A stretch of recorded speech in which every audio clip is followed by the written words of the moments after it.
Operation सिंदूरचे पडसाद उमटतायत, पाहुयात त्याच संदर्भातल्या टॉप 9 बातम्या। संरक्षण मंत्री राजनाथ सिंह यांची लष्कर अधिकाऱ्यांसोबत बैठक, सीडीएस तिन्ही दलांचे प्रमुख आणि संरक्षण सचिवांच्या उपस्थितीमध्ये बैठक संपन्न। तर उद्या सकाळी 11 वाजता सुरक्षा समितीची बैठक ऑपरेशन सिंदूर आणि सुरक्षा संबंधीचा आढावा घेण्यात येणार।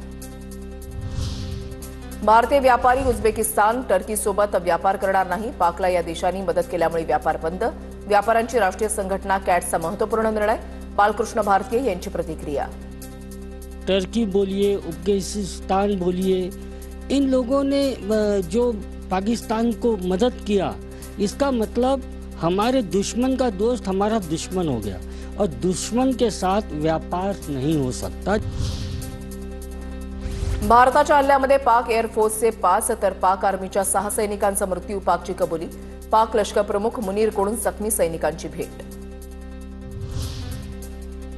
पहलगाम हल्ल्यामध्ये सहभागी असणाऱ्यांची माहिती देणाऱ्याला 20 लाखांचं बक्षीस। जम्मू काश्मीरमधील शोपियान जिल्ह्यामध्ये वॉन्टेडचे पोस्टर।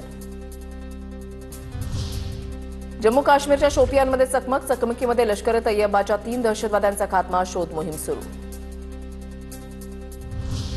S-400 नंतर भारताकडे S-500 हवाई संरक्षण प्रणाली।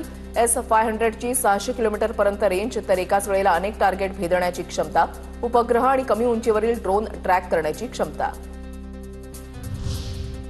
2 दिवसांमध्ये देशामध्ये बॉम्बस्फोट होणार असल्याचा धमकीचा मेल, राज्यामध्ये कुठेही दुर्लक्ष करू नका, मेलमध्ये उल्लेख। धमकीमुळे खळबळ, मेल करणाऱ्याचा शोध सुरू।